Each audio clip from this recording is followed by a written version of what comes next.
evento. São vários os pontos de vista ou conceitos que têm aparecido ao longo de vários séculos sobre este assunto. Realmente, o assunto de profecia deve ter primordialmente um lugar na nossa vida. Devemos andar informados. Então, como ia dizendo, há diversas interpretações relacionadas com o tempo da Igreja, grande tribulação e volta de Jesus para o milénio. Há muita confusão aqui e todos eles pensam ter a verdade. A que é que nós chegaremos ao longo deste estudo?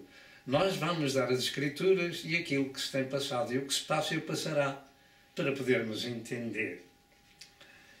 Assim, ao longo do tempo, várias interpretações da profecia tomaram um rumo diferente do real, porque foram espiritualizadas, tornando-as sem força expressiva ao normal racional entendimento do assunto.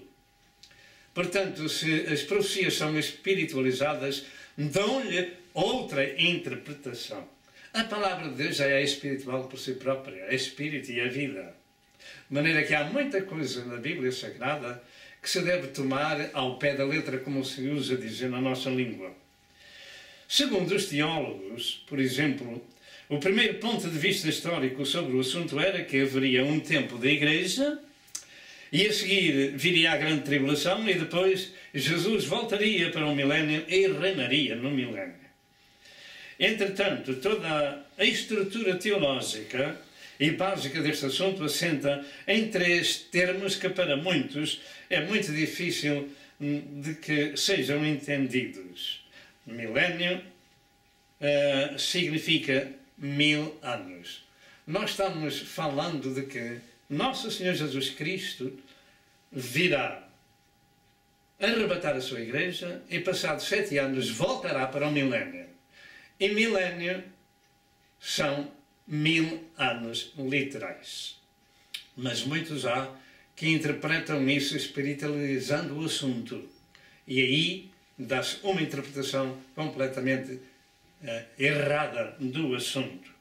Portanto, será que Jesus Cristo vem buscar a sua Igreja antes da tribulação ou depois da tribulação, etc.? Nós vamos falar sobre este assunto. Então, há três interpretações: pré-milenianismo, amilenianismo e pós-milenianismo. Antes e não há, e vem depois. O Senhor vem antes do milénio, não há milénio e vem depois do milénio. Há estas três interpretações. Estes são termos usados pelos teólogos para definirem a sua doutrina do assunto relativo à vida da Igreja, à tribulação, à vinda de Jesus, arrebatamento e milénio. E, entre outras coisas, vamos falar desses três pontos de vista e mais um, ou seja, o pré-milenianismo moderno ou atual. Pré-milenianismo moderno ou atual. Isso meditaremos no fim.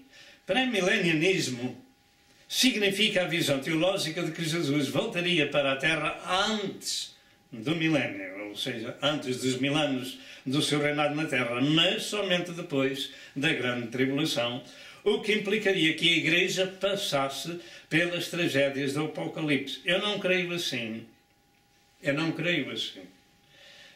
Vejamos o primeiro, como afirmam os teólogos, ou seja, o ponto de vista histórico pré-milenianismo. Este conceito durou cerca de 400 anos no primitivo cristianismo, ou seja, primeiro, tempo da Igreja, segundo, grande tribulação, terceiro, arrebatamento e quarto, milénio. Nesta forma de interpretação da profecia, dizem eles que a Igreja passaria pela grande tribulação. Jesus viria depois arrebatar os que vivessem naturalmente, estivessem com vida e ficariam imediatamente glorificados e voltariam logo para a Terra para o milénio. Isto é uma interpretação. Mas isto é o que pensam vários teólogos que nos primeiros séculos do cristianismo criam. Contudo, eu creio que não era assim, visto que o Espírito Santo ensinava aos seus servos a verdade, que a Igreja não passaria pela grande tribulação. Segundo, este segundo ponto de vista, chamado de amilenianismo, quer dizer que não há milénio. Escreveu um teólogo, este é o conceito teólogo de Agostinho, chamado de santo pelo catolicismo romano, cuja mente helenista ou filosofia grega estava saturada. E não há coisa pior para se entender as Escrituras que a interpretação mental, ou intelectual, ou filosófica. Porque a palavra de Deus, como já dissemos, é espírito e vida.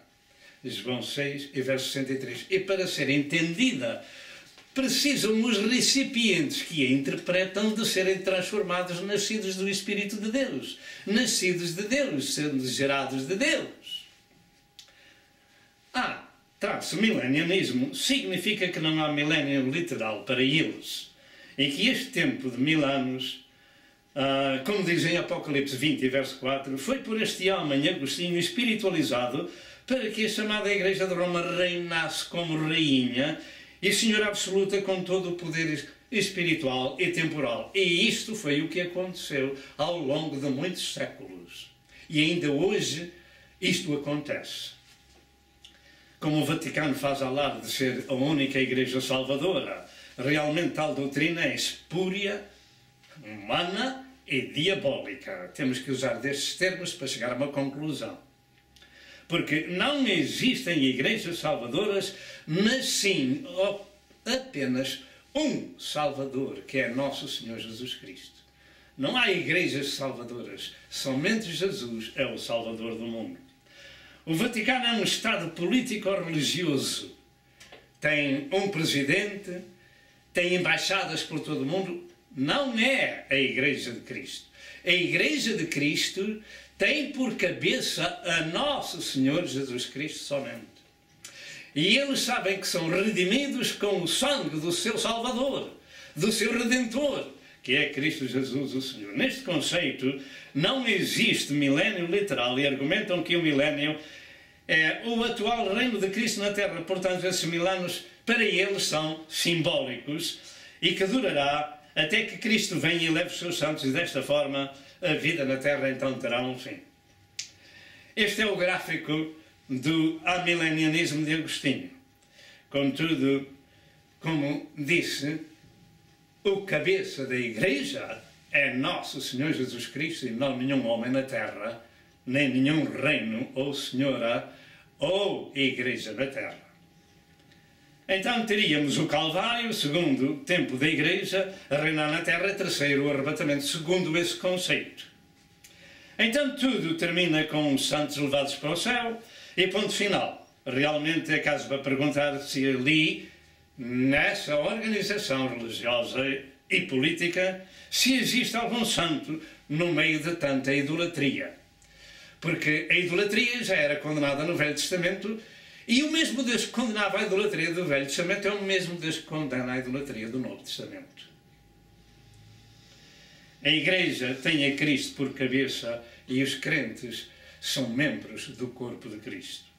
Escreveu um teólogo cristão que a doutrina desse chamado Santo Agostinho é que o tempo da Igreja acaba com o arrebatamento. Não há tribulação, não há milénio literal e não há eternidade nem na nova terra, essa é a eternidade. O que Agostinho espiritualizou tudo, argumentando que o reino de Cristo é a Igreja e o milénio é o tempo atual da Igreja e que a nova terra é a linguagem simbólica para o céu. Confusão não falta. Não é isso que dizem as Santas Escrituras. O Senhor manda-nos meditar nesta palavra de dia e de noite para que prudentemente nos possamos conduzir. Então faremos prosperar o nosso caminho. Josué, capítulo 1, verso 8 e verso 9. Este conselho já vem do Velho Testamento. E no Novo Testamento nós somos chamados a ouvir e a guardar e a ler a palavra de Deus. Naturalmente muitos se perdem por causa de não meditarem na Sagrada Escritura. O meu povo foi destruído porque lhe faltou conhecimento, diz a Sagrada Escritura em Oseias. Então, o facto é que esta interpretação dos eventos foi adotada pelo Concílio de Éfeso no ano 431, pelo catolicismo romano, e permanece dogma ao ponto fundamental da sua doutrina até aos nossos dias. Espiritualizar a profecia significa qualquer método de força ou de forçar a profecia a dizer aquilo que ela não diz. Infelizmente, este dogma tem sido também adotado pelas principais chamadas igrejas ou denominações protestantes ou evangélicas. Desta maneira, temos que a maior parte do cristianismo religioso segue tal doutrina, pelo que não existe preparação do povo para o cumprimento profético. É natural. Se os líderes ensinam assim, as pobres das ovelhas comem aquilo que lhe dão. Porquê? A Bíblia pode ser comprada em muito lugar, em muita loja, aonde se vende a Bíblia. Ela pode ser comprada e lida. E as pessoas que a vão ler podem pedir a Deus: Senhor, ensina-me a tua palavra, revela-te à minha vida. Ajuda-me a perceber o que é que Jesus Cristo fez para mim no Calvário. Cada um de nós tem que dar contas de si mesmo a Deus. Todos nós precisamos de ouvir, comparar as doutrinas e seguir a boa e a sã doutrina. Então, tudo vai bem. Louvado seja o nome do Senhor.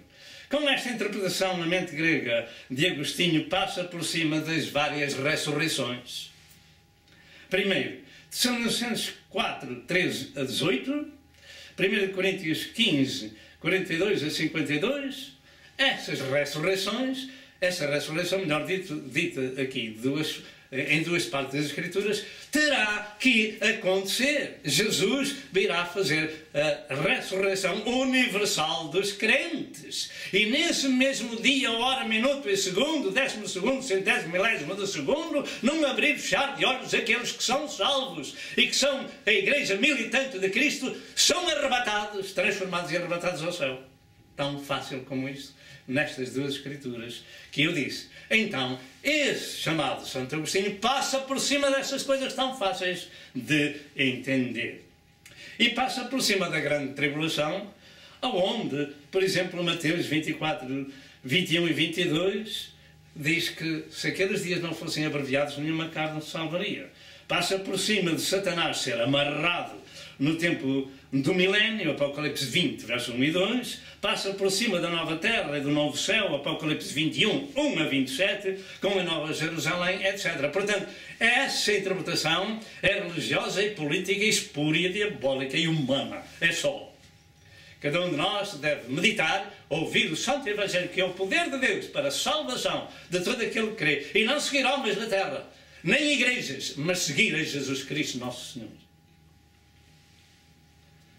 Passa então também por cima do cordeiro e do lobo, porque dizem que não há milénio literal. Portanto, eles passam por cima do cordeiro e do lobo, e da ursa e da vaca, que se apacentarão juntas no tempo exatamente do milénio.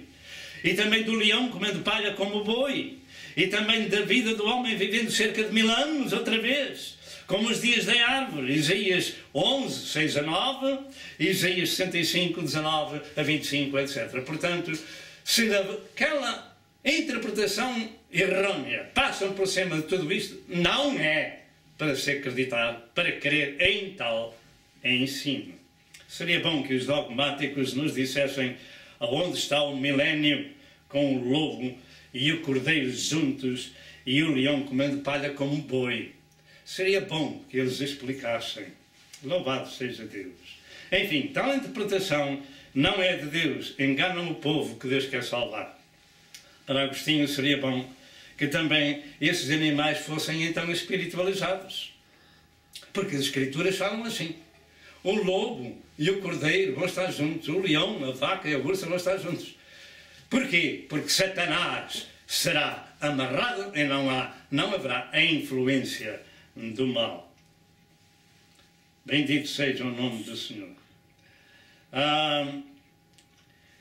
Eu creio que um animal é mesmo um animal.